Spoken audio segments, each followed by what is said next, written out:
Welcome back. This is Jeff of Towel Mouse. We've got another episode of You Make It, We Mock It, where our own viewers from around the world send us their creative designs for us to test out.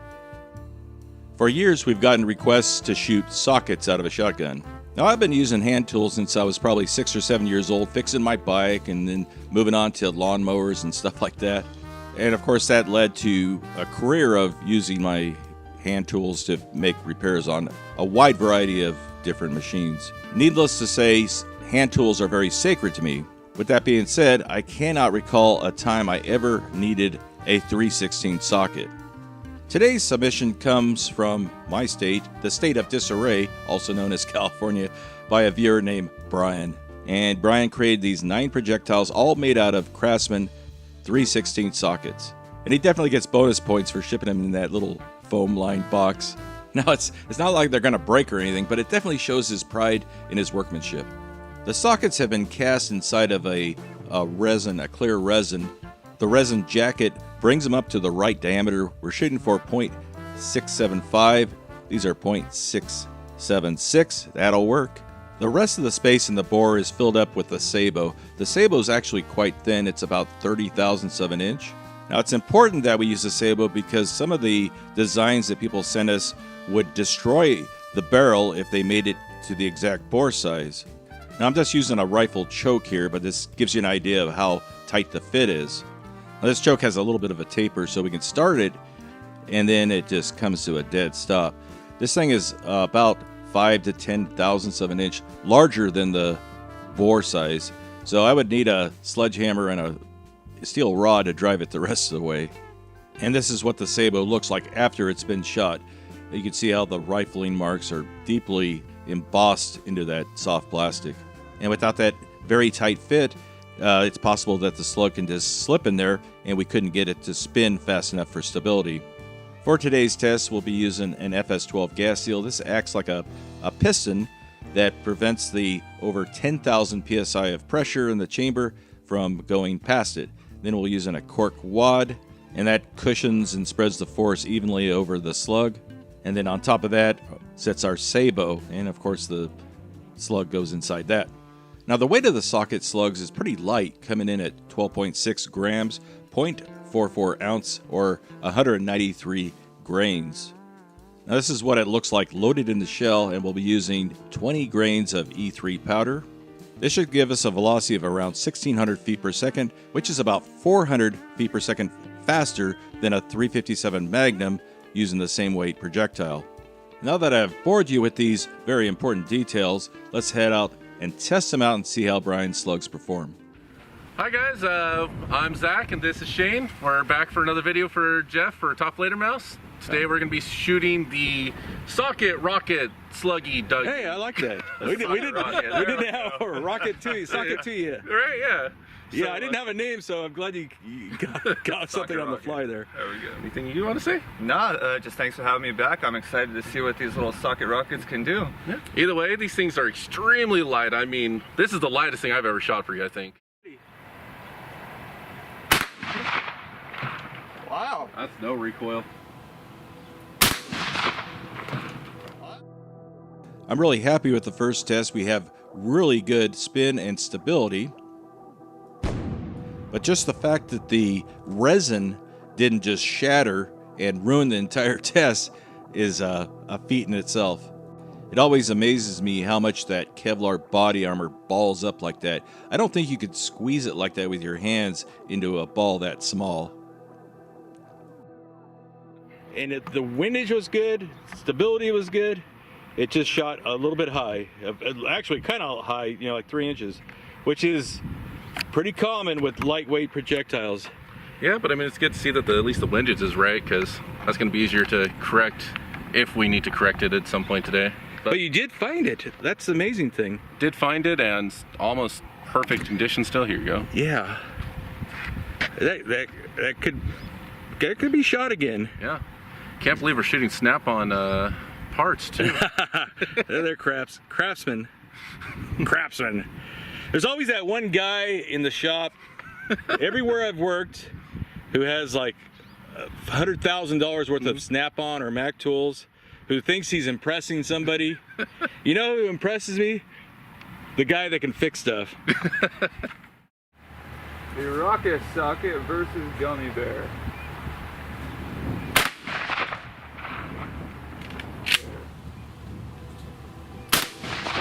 Now Shane made a slight correction to the aiming a couple inches low, and seems to be on target now.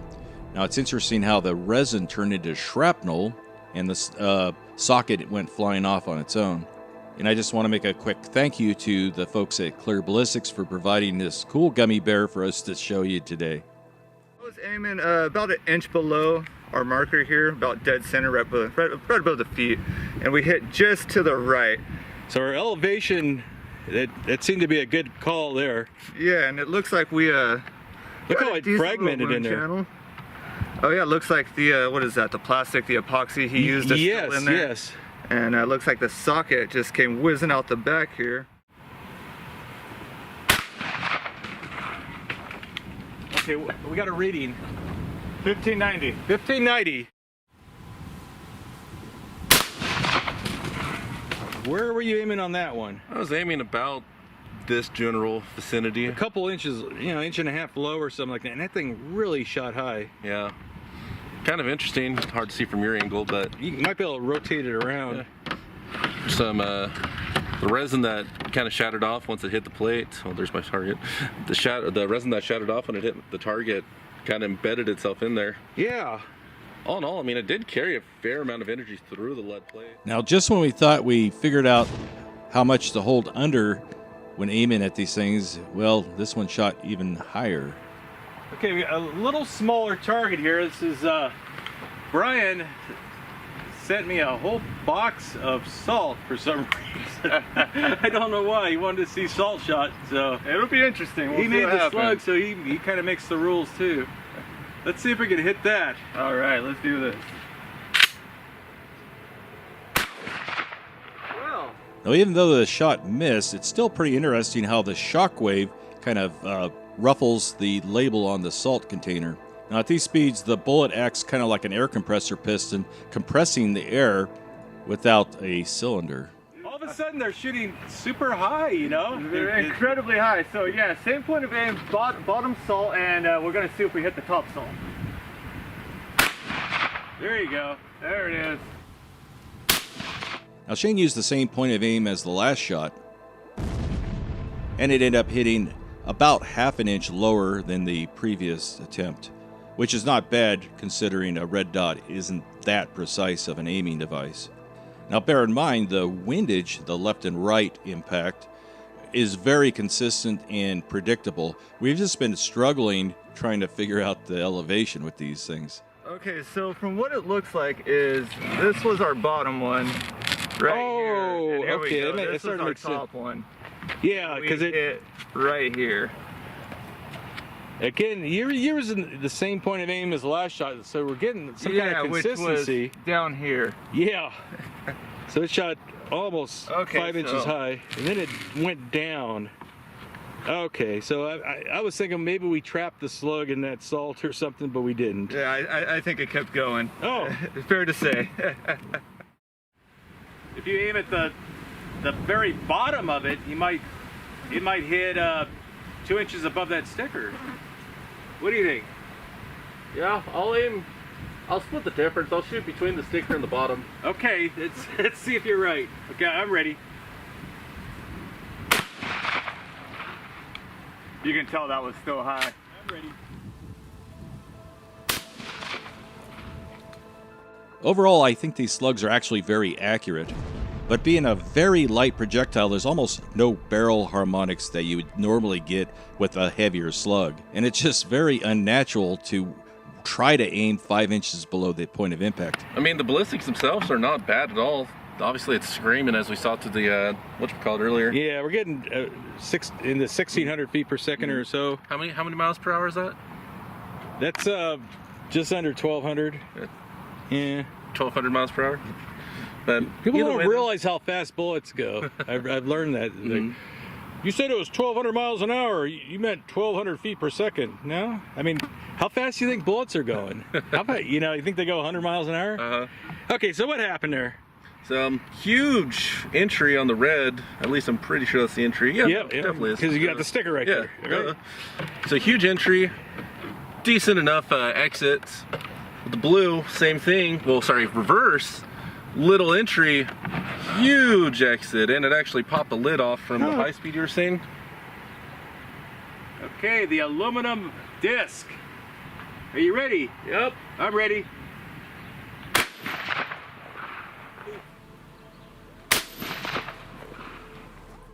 Now Zach did really well on this one, almost hitting a bullseye. And then we see the socket flying off to the right, and it looks like it's damaged. Now, if the Slugs were traveling around 1,100 miles an hour, how fast do you think that cork wad is traveling? 500, 600 miles an hour? It'll be interesting how these will do at like 40 yards. Definitely. So what happened here, Zach? Well, you see what had happened was I was aiming down here, hit right up there, and I mean that is really, really solid damage to the aluminum chunk too. It really is. I'm gonna turn it around because you kind of get a better angle. Is that, Yeah. It looks like, well, here. There's a little pillar there of aluminum where the socket actually left the imprint, you know. Yeah, and then I found this about 10 feet away in the top of an anthill. There it is. That's what it looked like before. Okay, we're gonna see how these do it shot at 40 yards. I know that doesn't sound very far, but for a homemade slug, that it has been giving us a little bit of fit as far as flying really high, but the windage is good. So maybe if he's aiming really low, he'll hit it in the green zone there.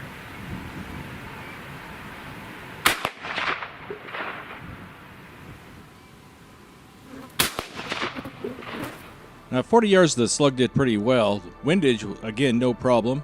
The Slug ended up hitting about 1 foot above the point of aim. Now, if we only shot these Slugs, we'd adjust the red dot to correct everything.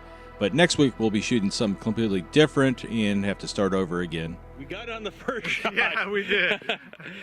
That was kind of surprised there. Absolutely. So we were aiming low, not for this head, bottom head, and we hit high. I mean, a good, what, 12 inches or so high. These things just don't drop. I mean, I don't know what is. That's the nature of lightweight slugs for some reason. Yeah. So it's been an interesting roller coaster with these for sure. Yeah.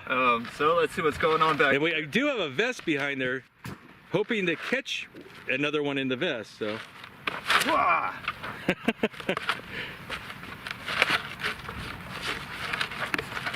All right. Oh, I feel it right here. Let's see. Oh! Look at that. That's interesting. That's really cool. Yeah, I'm not feeling Let me see any that. of the acrylic or anything in here. Oh, okay. So there's still some resin inside that, but it just stripped all the outer jacket off. That's kind of interesting. Definitely. Yeah, after that first shot where we shot just the Kevlar vest and it survived in one piece and everything, I thought, hitting, this thing's just full of foam. Oh, this wound cavity out the back is actually a pretty good size. I mean, I can stick a couple fingers in here. We've got the clear ballistics gel head, nice and clear this time, and a can of peas inside there. Oh, that was cool. It turned green inside there. Oh, okay, so you hit the glasses, which were right here. Always managed to hit the glasses somehow. That's good. Yeah. I'm a pretty good shot, I guess. Yeah.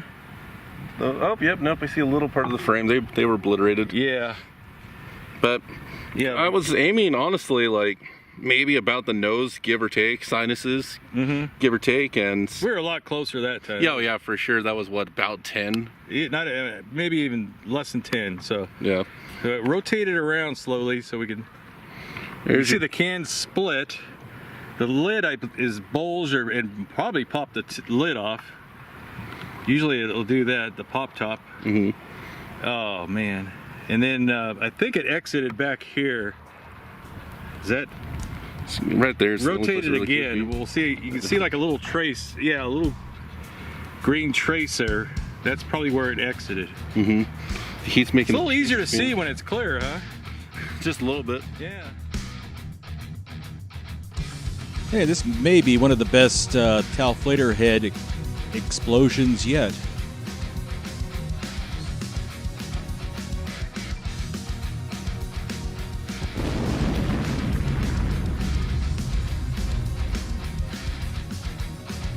Brian's socket rockets, or whatever you want to call them, turned out to be pretty good once we figured out how to aim them.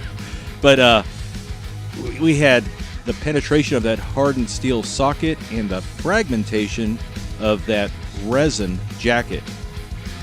We ended up with a really nice, violent reaction with the head. It spit those peas out about, I don't know, 10 yards or something like that. As always, thank you for watching. And if you have questions or anything like that, feel free to ask. We're good about replying. And if you want to rate the video, give it a thumbs up or thumbs down. Hey, we always appreciate that too. We'll see you next time.